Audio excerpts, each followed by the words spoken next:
Good evening.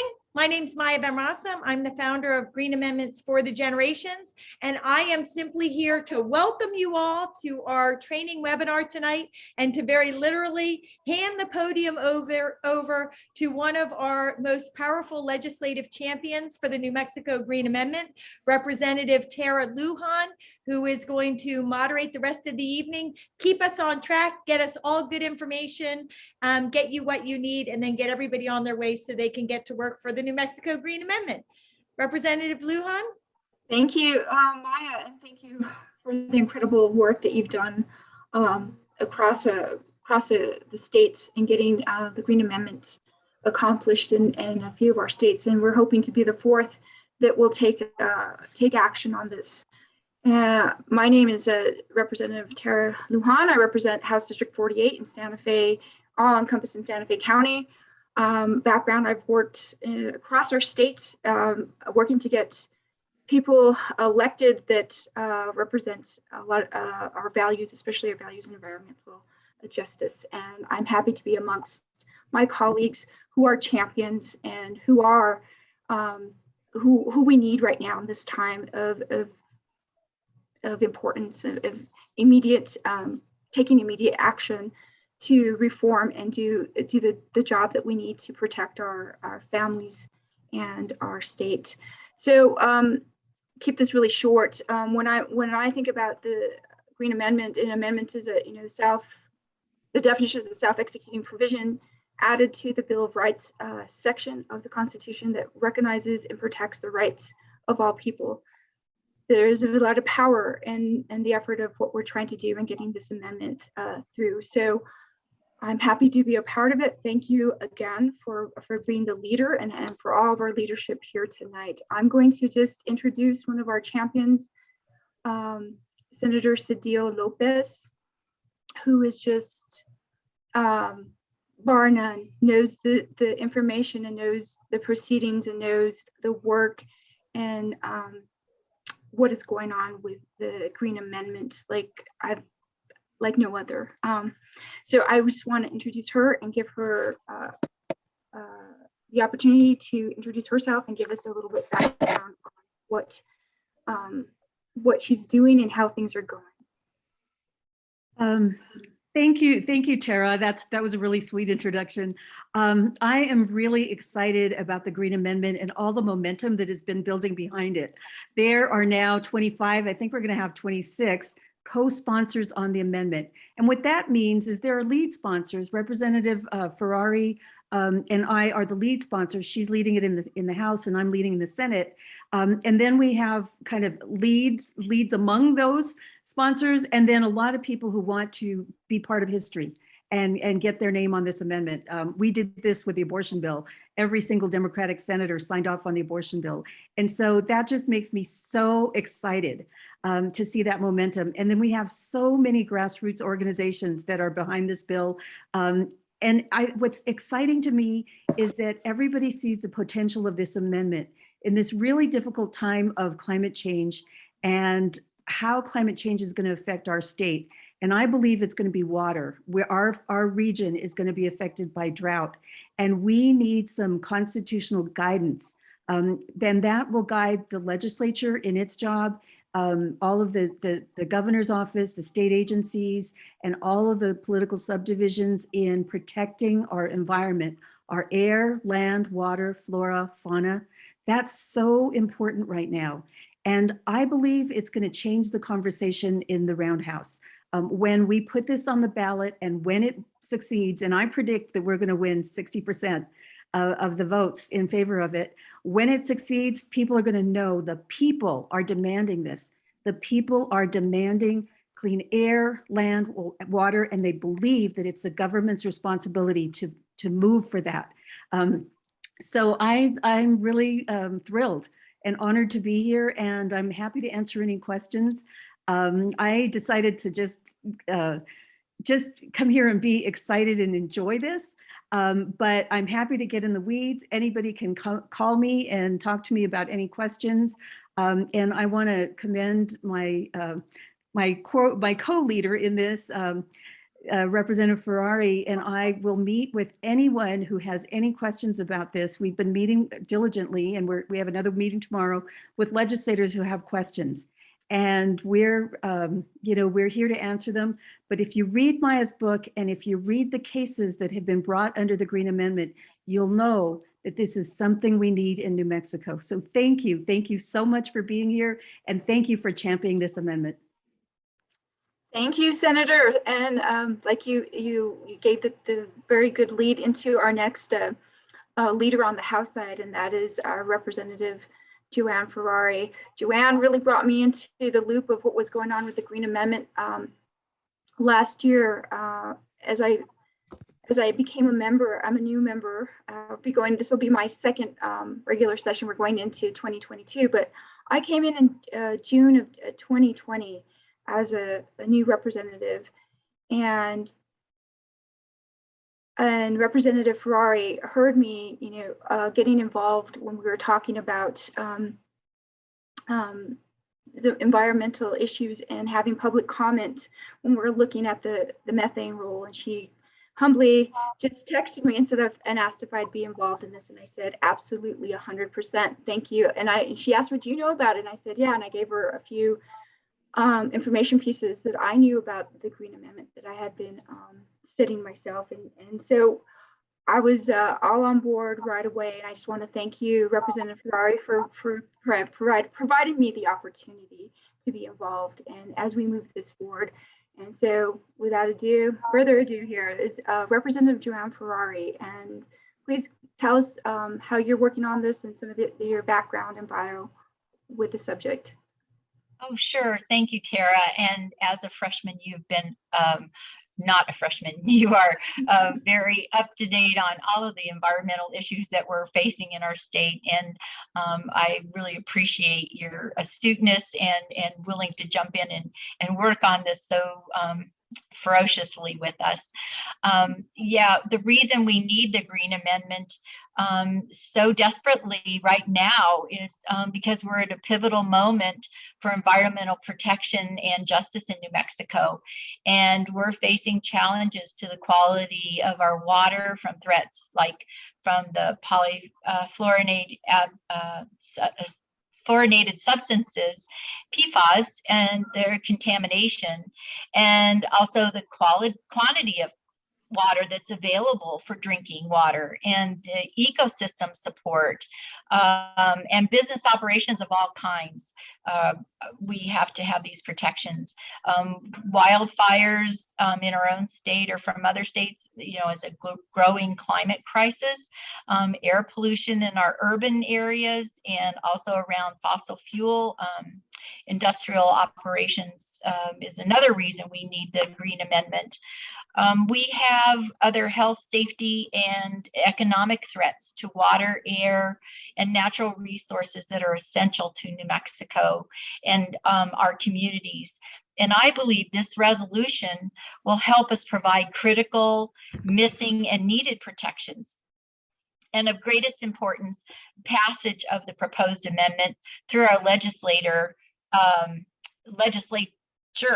I should say, it doesn't result in an automatic change to the Constitution, but it means that we are entrusting this most important decision to the people of our state.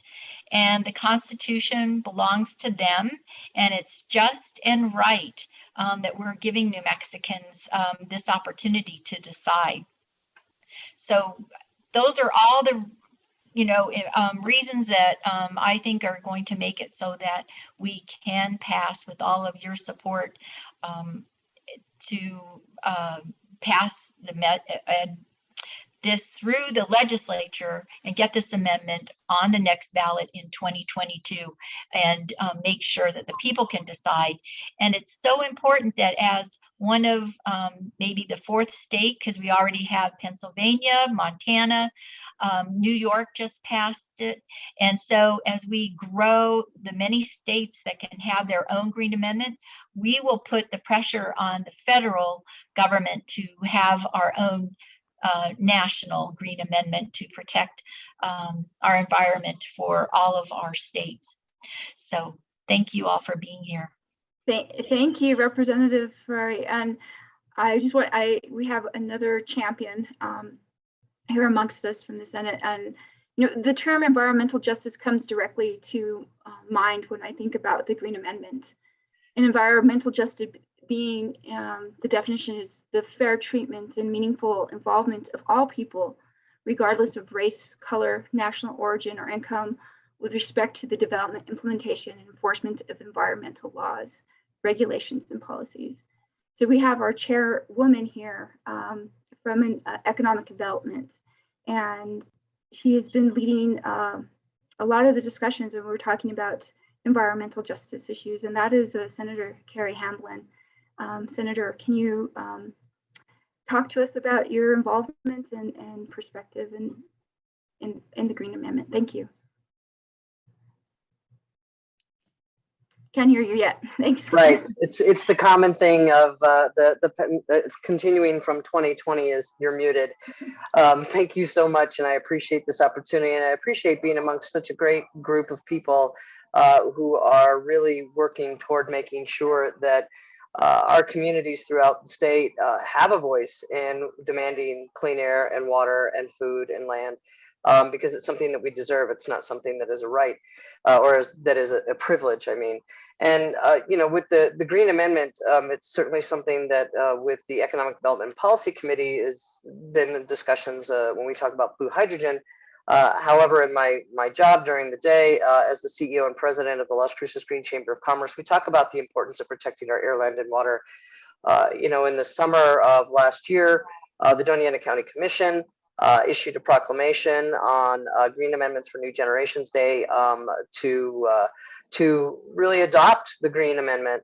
But one of the things I think is really important for us is to understand that we can have words, but we also need to have actions. And I think, and I'll talk about that in just a few moments, but I think one of the things that's really important for us to remember as champions of this, and it's not just the people who are here on the screen, it's people who are participating. It's all of you in the audience right now. It's the folks that you know in your circles that believe in this exact same thing. And the thing is to understand is that the New Mexico Green Amendment will ensure environmental protections for communities that are bearing the brunt of pollution. These are known as sacrifice zones, and these are especially poor communities and communities of color. The Green Amendment will strengthen justice for all and will protect the environmental rights of all people, and this is regardless of race, ethnicity, or income, and it will do so equitably. We also have significant data that shows that Black, Brown, and Indigenous communities are greatly impacted by these sacrifice zones. They don't have access to the resources. They don't have access to healthy water or healthy food or healthy land or even medical care. And having a Green Amendment will provide a pathway to ensure environmental protection and environmental justice for them as well. Also, the New Mexico Green Amendment ensures that your right to a healthy environment is protected in the same way as your rights to free speech and freedom of religion. All government officials will be constitutionally required to protect the fundamental rights of clean water, of clean air, a stable climate, and healthy environments for present and future generations. And the thing that we have to remember is that we are in a really important time. We are starting to see, in this past legislative session, along with my colleagues in the House, we saw legislation that has passed that has been decades in the making. And there was significant legislation that passed because of people wanting change. And so this is where New Mexico is open for innovation, not exploitation. And we need to remember that a New Mexico Green Amendment is not about halting industry or development, but it is about making it cleaner, healthier, and safer for all. So this is where you come in. All of you who are participants on this call, all of you who are panelists, folks that this is being recorded so you can share this with your networks, is to let your voice be heard. If through the legislature, the Green Amendment at this time will be placed on the November 2020 ballot, if we are successful in the legislature, and I believe along with my colleagues, Senator Sedillo Lopez and Representative Ferrari and Representative Lujan and all of the others who have signed on to this, that it will be on the ballot in November of 2022 for the voters to decide. And this is an opportunity for all of us to help those who are educated and educate others and inform them of our communities as to why this is so important. And I think that's where we are, and we are able to move ahead with that. And Representative Lujan, I can go into those different methods unless you had something that you wanted to say in between, and give me a break for just a second and then I'll take on the next segment. Thank you, Senator Hamblin. I just want to say, you just hit it right there, like with everybody else. We're talking about environmental justice and the importance of it, because it, in and of itself, it is about the basic human rights and our basic human rights through that environmental justice scope, which allows everyone to have some level of agency over the decisions that impact their lives. And right now, more than ever, we are focused on how climate change is focusing us, and is so important. And without this focus and without the environmental justice scope of everything, our people are made to be the victims, and and they're suffering under those plans and those ambitions of others. So we have to put something in place that really focuses us on the importance of the landscape and the severity of this moment right now, and really taking action. Like you said, I think that was, everybody's here with all the right intentions, but it's really that actionable mode that we are in, and that's what the Green Amendment provides us with. So thank you for those words. I would like to go back to Maya and ask her if there, to continue on to the agenda, if we have any other elected officials with us here tonight, Maya. I think that we've heard from all of our elected officials who are present. I don't see anybody that hasn't been elevated. So I think we're doing beautifully. And I think that because Senator Pope was unfortunately not able to join us, I think Senator Hamlin volunteered to take on his piece of the presentation. Then I'll turn it right back over to you, Senator Hamlin. Carry on. Thank you. All righty. Well, and you touch on a very important point, Representative, and I think that's all of us, is that we really have to look at, the Green Amendment really addresses environmental racism, because when we look at those different communities that are impacted by pollution, by poor water conditions, by unhealthy soil, by polluted air, we are looking at those communities that are often overlooked in this discussion. And so that's why I think it's really important, and that we also have to elevate and uplift, is to recognize those communities that are impacted by that. And, during the pandemic, many of us learned a lot about social media and learned a lot about ways to become active. And I have to give credit, and I believe it's going to be happening again in the upcoming legislative session, is that public testimony is going to be available virtually. And we saw this in the last session, how there were so many people who were able to participate in public testimony during the committee meetings. And please do not be shy. And I think, Nicole, we're going to have a conversation about how to do that later on. But that testifying in committee is not as terrifying as it may seem. And I strongly encourage, if you ever want to brainstorm about ways to do that, I'll be more than happy to do that. But with the social media, we're on our computers and on our phones a whole lot more than we ever expected. And so this is where we have to really capture that opportunity to get the word out about the Green Amendment. And so, our crew here at the New Mexico Green Amendment have developed an action toolkit to spread awareness and demand from our legislators to vote yes on the New Mexico Green Amendment. Twitter, and much as I hate it, is Twitter and Instagram and Facebook, we can use that to our advantage. And so, just to let you know that we have, as these ways of engaging, we have a toolkit here for the New Mexico Green Amendment. You can use the images. You don't have to create them on your own. You don't have to create the messages. You can tweak them however you want. But it's really a great way to advocate for our chance at a Green Amendment. And so I believe that's going up in the chat right now, but it's nmgreenamendment.org. Also, if you've got a community where you have a decent paper, you can always write letters to the editor. There's also opportunities to do that. And if you need help penning that letter, we can certainly use that. But writing those letters to the editor, it's a great way to show that your support for the constitutional environmental rights that are meaningful and enforceable. And at the same time, help educate people, especially us legislators and those who are not on board yet, to understand the value and the power of having a constitutional Green Amendment. And you can see the link in the chat to send your own letter to the editor and help New Mexico become the 4th state to provide this most powerful right to clean and healthy environment. And also testify in committee. I would love to see your faces. Most likely a Green Amendment will come up in the Conservation Committee that Senator Sedillo Lopez and I have the honor of serving on. It's appropriate that it would come up in the Conservation Committee, so we would love to see you. We'd also be cheerleaders for you as you are testifying and sharing your story as to why a Green Amendment is important. And I have to tell you that your stories are what are important. How it affects you, how it affects your family, how it affects what you do in your community, how it affects the quality of living in your community. Those stories are important in committee. And so I strongly encourage you to bring those into your testimonies in committee, because those will have a great impact on that. And lastly, is to contact us, contact your legislators. We like knowing those stories, because I have to tell you, in committee, there's a lot of, I could come up with a bunch of different terms, but there's a lot of folks who like to talk in committee, to be honest. And there are some that will ramble on and on and on about things, and then there are others who will get to the point. Those of us who like to get to the point like to use your stories to get to the point. And so if you would allow us that honor to use your stories as arguments for the Green Amendment, that would be fantastic. And that's where you contact us as legislators to do so. And sometimes during the legislative session, we're all able to check our legislative emails. Those are opportunities for you to do that. But we also have that toolkit as well in nmgreenamendment.org. And all of the folks who are here on this call right now are ready and willing to help you do that. But lastly, one of the points that I'd like to make is also to contact your local governments, contact your counties, your city councils, contact your county commissions. I'm really grateful that Commissioner Shannon Reynolds in Las Cruces and Doña Ana County is the one who instigated the Green Amendment.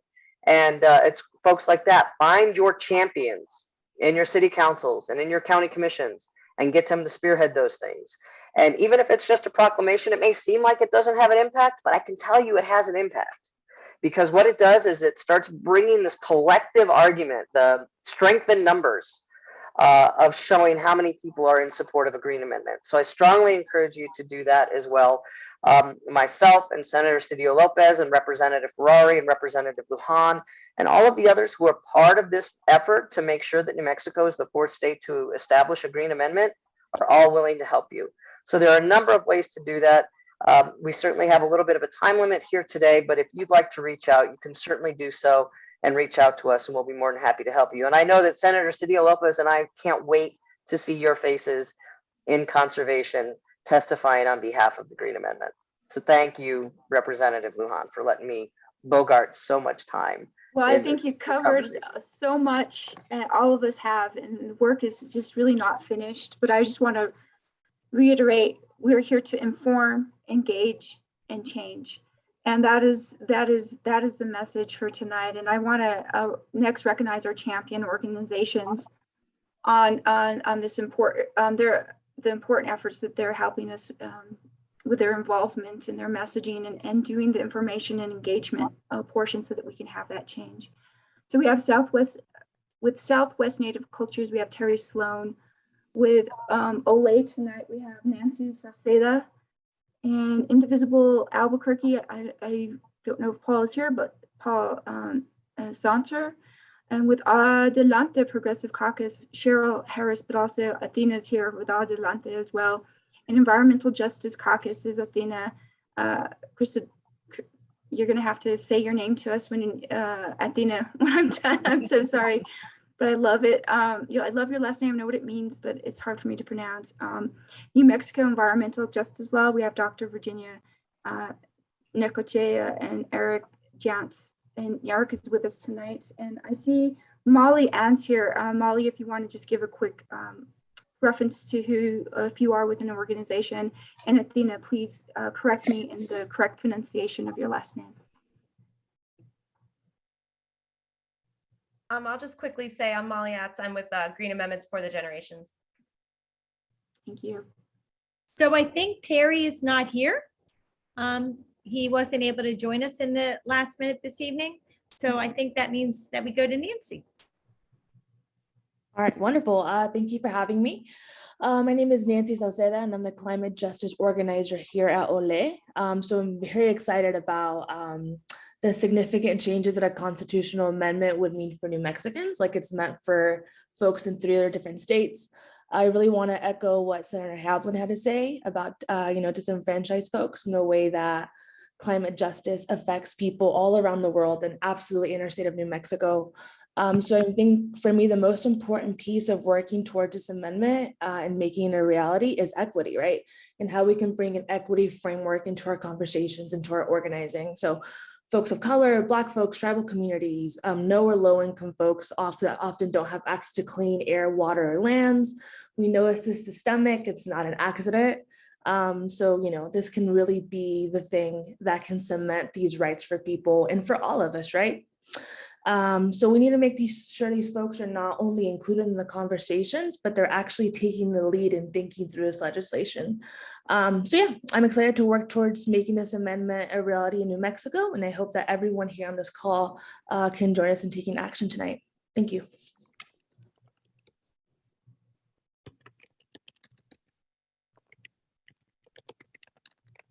Athena, do you want to? Okay, and it's Christodoulou. That's how you say it. Lulu, thank you. That's right. Just a long name.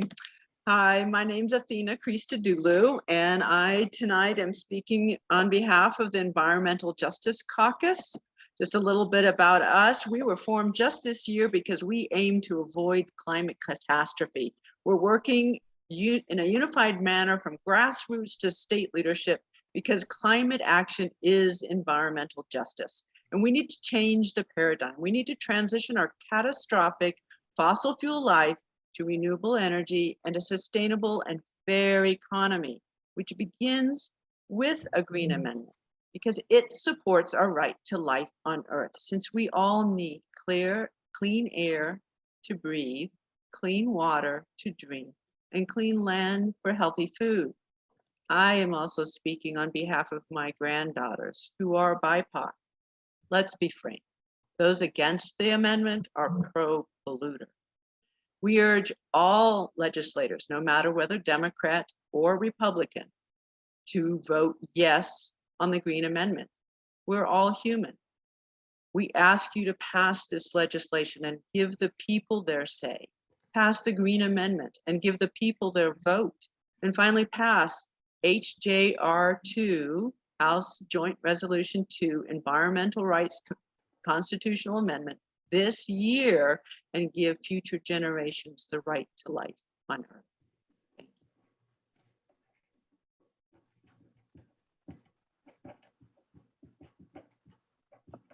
Thank you, Athena, and all your work and everything you do. This is just the tip of the iceberg, I know, for you, but you've been involved with this movement and taking action for so long. Next, I think Eric Jantz, if you'd like to talk to us. Thank you, Representative Lujan. Good evening, everybody. I'm Eric Jantz. I'm a senior staff attorney at the New Mexico Environmental Law Center. For those of you who aren't familiar with this, for over 30 years, the New Mexico Environmental Law Center has been working with low-income communities and communities of color on environmental justice issues. We're the only legal organization that focuses primarily on environmental justice and environmental racism in New Mexico, and one of the few that does so in the country.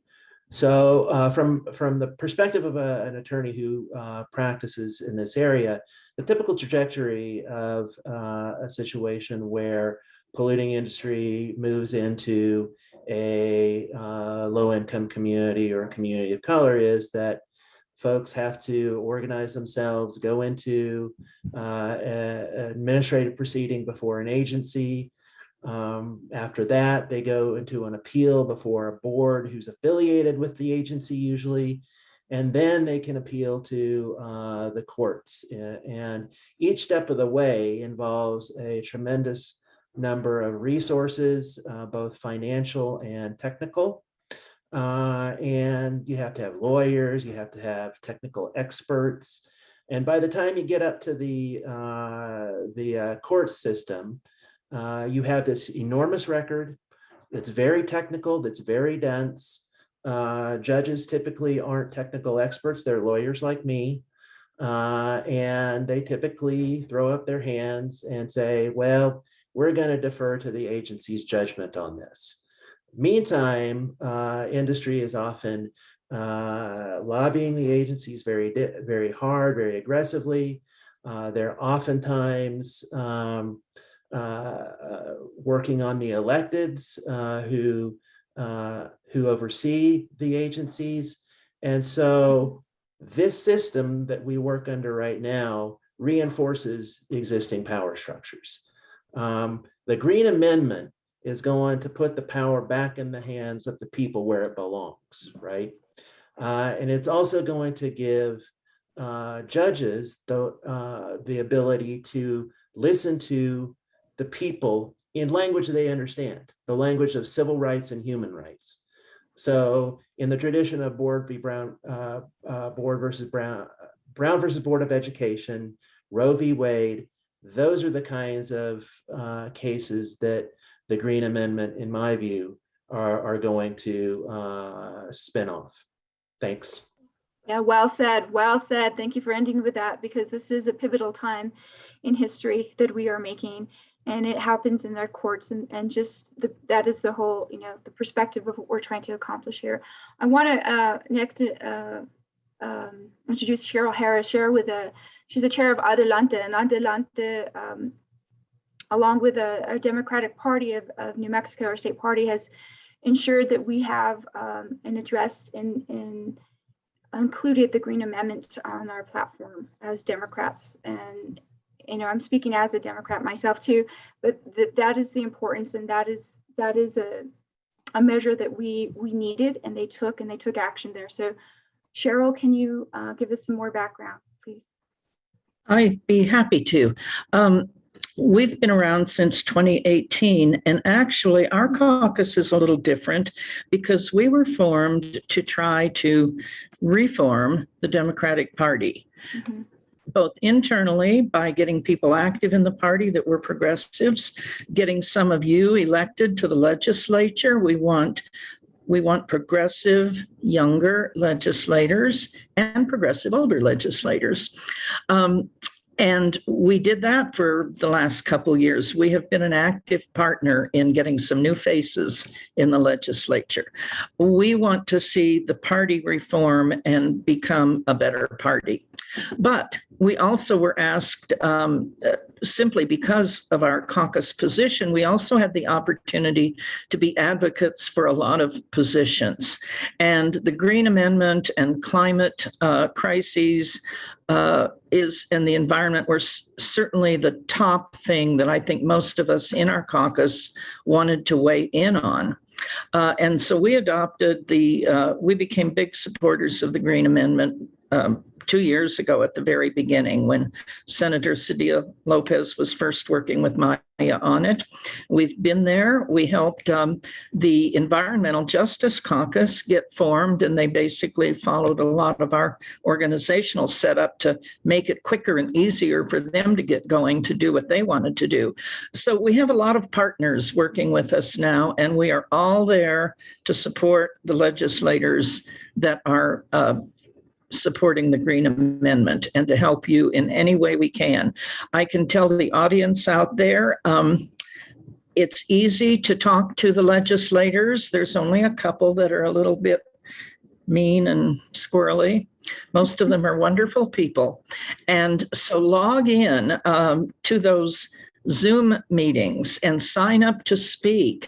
And sometimes it'll even just be a vote. Sometimes the chair will say, okay, we got 40 people on this call. I'd like to just take a straw vote about how everybody feels about this. Numbers are important as well as the stories you have to say. So be there. We have a member who wanted to speak so badly, and I've never seen a very professional man. I've never seen anybody so nervous about speaking in front of the committee. And he did a great job, and he got so much recognition for that he just started doing everything on every call, and he has been a wonderful, wonderful advocate. And that's what you will do too. You will find success and just want to do more of it. I would like to just add one thing, and that is environmental rights are so important and have been so abused for so many years of our country, ever since the first development of our country. The Bill of Rights and the amendments to it have been wonderful for individual liberties. I didn't realize until just recently, I knew quite a bit about FDR and the New Deal and World War II, but I didn't realize that FDR actually pushed for an economic Bill of Rights during World War II and wanted us to come out of the war with these strong economic rights for people.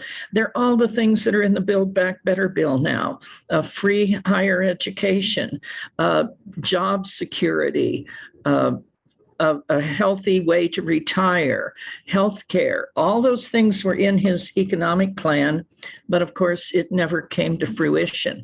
And now we're on, if we can get the Build Back Better bill working very well, and with our Green Amendment in New Mexico, I think we're looking at the third leg of that stool. Now we're saying it goes farther than that. Every one of us, especially people who have been taken advantage of, are entitled and deserve fresh air, fresh water, and our children and our grandchildren do. So I see this as just a continuation of rights that we are just starting to put together some power behind it. So thank you all for everything you all are doing, and we are there to help you. Thank you, Cheryl, and well put, and thank you for being involved at this level and really moving our party, our Democratic Party, forward. Next, unless I'm missing anybody else that's here, I'm gonna send this over to Maya. Maya, you've traveled the country. You've worked so diligently and spoken with leaders all over the country. So have the final words with us tonight. Oh, you're so kind, but I'm going to give the final words to all you amazing New Mexico leaders. I want to let folks know that Nicole Alanovich wasn't able to join us due to personal health reasons. She's very, very sorry, but with her assistance, we're putting together a great Google document. We're going to add hot links that we can send to you to really help you navigate the ability to figure out when, where, and how to testify and to sign up. And we have other information we're going to provide you, talking points, letting you know that we're going to have regular sessions, Q&A sessions. We're not doing Q&A tonight, but I know questions come up consistently. We want to make sure that you can get access and you can meet with myself or other knowledgeable leaders like Eric and the senators and the representatives and get your questions answered to help you be more effective in your testimonies and feel more confident and knowledgeable. But so there is a form, a link that's going into the chat, so you can sign up on a Google form, and we'll be able to really fool you and engage you and give you all these tools. There are also other links for the social media toolkit and the letter to the editor toolkit. We couldn't have made it any easier for you to help us spread the word and speak up in your local newspaper. Just a few clicks here and there. So go try out those links and help us engage. But what I thought is, seeing as we are sadly missing Nicole, who is going to give us a powerhouse of a presentation, I thought that we really would turn to our panelists and ask them if they want to take another minute or two and give a pearl of wisdom. What to expect when you're testifying before a committee, how best to figure out which committee to testify to, what's the best way to make your point in just a few minutes in a way that really resonates. Senator Hamlin gave us some of those great tips, but I think that the senator might have a few more, and then we can hear from the other legislators as well. So maybe we'll start with you, Senator Hamlin, because I know you got something in there because you put an offer in the chat. Thank you. Thank you so much. Well, a couple of things. There's a way that you can track your bills by the bills that you're interested in by going to nmlegis.gov and find the bill tracker. And that's where you can see where they show up in committee, what committees they're going to come up in. And then you look at the committees to see how you can register for public testimony. Just a couple of things, just kind of bare bones. You always want to refer to the chair. This is something that I've learned as a new senator, is that you always go through the person who is overseeing, either the president of the chambers or the chair of the committee. So it's always Madam Chair or Mr. Chair, and then whatever senator is asking the questions. don't let the senator or representative title intimidate you by any means. Most of us are people who are your friends or neighbors, or the potential to be your friends or neighbors, and or people in your community. And so just kind of if speaking in front of a committee is something that is nervous to you, just focus on one person and talk to them. If you've made connections with folks on the committee, just speak to them, and that will make it a little bit easier. It shouldn't be as intimidating. You're expressing your opinion. Most likely the panel won't grill you unless you're an expert. There are those of us who will always uplift you and try and look out for you, because we all know with our respective committees that there are folks who have certain roles that are not necessarily the most favorable, as Cheryl had kind of referred to them. And we'll stick up for you. That I can guarantee you, we'll stick up for you. So, know that. And if there are ever any questions that you have before you present to a committee, you can always reach out to committee members that you have relationships with. If you don't have relationships with them, develop those relationships, either connect with them in some manner or another. But know that we can kind of ease those apprehensions of testifying in front of a committee, because your voice and your stories are important. Your testimony is important, and I think it's critical that you be part of the process. And because it's virtual, we now have more of an opportunity for people to participate who don't have to take off from work, who don't have to give up a day or two's pay, who don't have to pay for a hotel, who don't have to pay for meals or mileage, that are able to have their voice heard in creating policy and law. So that is something that I know that my colleagues and I both feel is like a blessing for our Senate and for our legislature, and we'll continue to advocate for that. So you have that opportunity to do that. We really want you to be a part of that. And you can out-talk lobbyists. Senator. I was going to say, Senator Sedillo Lopez, do you have a pearl of wisdom? My big pearl of wisdom is your voice as a citizen is so much more powerful than a paid lobbyist. And know that. Sit in that power and really express yourself from the heart, because those of us sitting on the committees are human, and we know who's a paid lobbyist and the blah blah blah, and we also know who really cares about this. And particularly this amendment, is about a people power thing. This is advocating for your right to vote, for clean air, land, and water, and to make the state do what it should be doing to protect our clean air, land, and water. And so just speak from the heart and know you're having more influence than a paid lobbyist, because we know that you're doing it because you care, not because it's just part of your job. So, but thank you so much for doing it. Great point. Representative Ferrari? Thank you. Yes, all good points made already. And because we are going to have this virtual opportunity, there sometimes might be a timer, or, because of the number of people who will be presenting. So keep that in mind when you're maybe getting ready your notes and timing your presentation. But what's really important in your presentation is to have a personal story or personal concern. If you know someone or know of a situation, if it's not just your own, you can still share that story. And try not to be redundant from what someone else has already said. I mean, I know there's going to be a thread of the sameness, but if you can make it just a little bit different than what the other person said, that makes it, or a different point, that helps to expand all the different reasons that we need to have this green amendment for New Mexico. So just keep a little bit in mind. Don't be intimidated, especially when you're doing it by Zoom. You should be in the comfort of your own office or home, and just make it concise and personal. That will be very effective. And Representative Lujan? Great. I think all those are points taken. And just remember, we are a citizen legislature. We are here for you. We're at your service. You have a right to come and talk to us, and for us to make ourselves accessible to you. And just keep that in mind. We are here to serve you. We don't get paid for this. We're volunteers, but our role, and we need coming onto this, is that we are here to work for the public. The public has access to us. You know, we are now expanding that access, as Senator Hamblin has put forward, in providing the opportunity through a Zoom and through that type of access. So don't be afraid. We are your representatives and senators, and that is the function of our legislature. It's citizen legislature. We are your equals, and we're here to listen to you and to have that access and that relationship with you. And Nancy, as an activist, do you have some pearls of wisdom?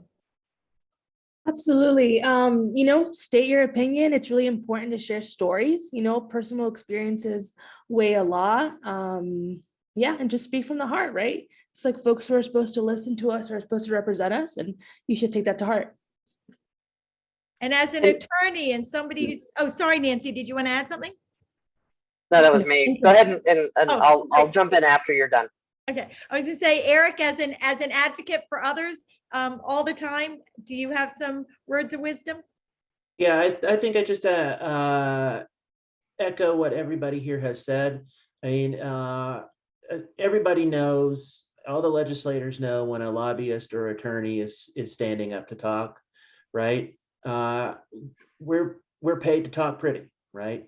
And the real messages that have impact are the ones that aren't pretty, the ones that come from people's personal experience and from their hearts. And so it's our right, it's everybody's right to speak to our elected representatives.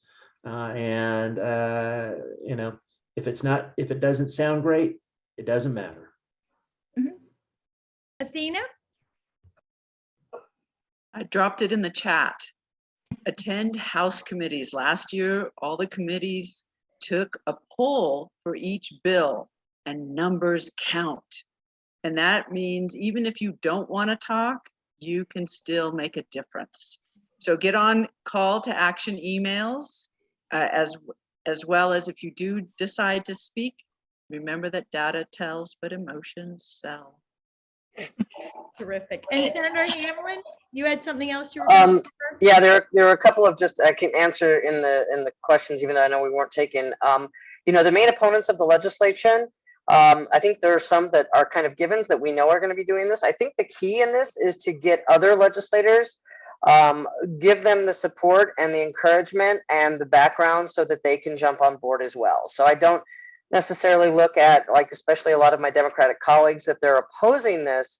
It's that they don't have all the information yet. And all of us have been working kind of behind the scenes on trying to get them on board, but that's where you come into play as well. We know the ones who are going to be against this. I mean, we're not even going to waste any energy on them because they're going to continue to tout the party line and say, no, I can't vote for this.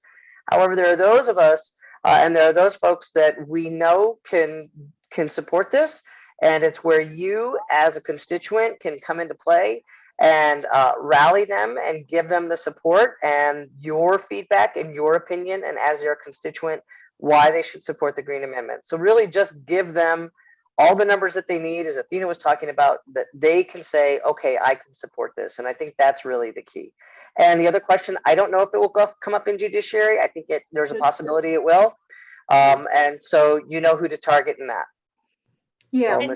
So, and we've been working with our legislative champions to really try to find a pathway that will get us most quickly and directly to the floor of each of the houses, and perhaps not to have, not to get diverted to all of those committees that might be problematic. Let's say it that way. And the only thing that, you know, my advice for you as advocates, and I've been doing environmental advocacy and law for nearly 30 years now, is don't let anybody tell you how you should testify. I think different ways of presenting information, different, whether it's facts and figures, emotions, stories, whether it's anger, whether it's just calmness, whether it's sadness, whether it's tears, we all have a different way of presenting. And frankly, decision makers all receive and react to information differently. Some people will react to the anger. Some people will react to the tears. Some people will be, you know, find one kind of testimony compelling and one method of presentation off-putting. But that's one of the reasons why we want so many people to testify, because then we have all those different styles of presenting information. So however it is, all of our different legislators receive information, whatever approach best resonates with them, that approach is going to be part of the mix. And I also just like to suggest, if you can find a little bit of a different way to do it though, if that works for you, let me tell you, there's nothing more powerful than somebody coming up and doing it differently, perhaps using a poem, delivering a song, having a child with them. Something that's a little bit different can make legislators hear what's being delivered a little bit differently. So just own your voice, whatever is your style, feel good about it. And don't let anybody else tell you you did it the right way or you did it the wrong way. If you did it your way, it was the correct way. So I really want to thank all of our panelists. I want to thank our legislative champions. I want to thank all of you great activists and volunteers that are out there that are really going to rise up and help us secure a constitutional green amendment in the state of New Mexico. Make New Mexico not only #4, but actually make New Mexico the first state to have the best language, in my estimation, when it comes to green amendments, and that can be the most effective for protecting the environmental rights of all the people, including future generations. Thank you, everybody.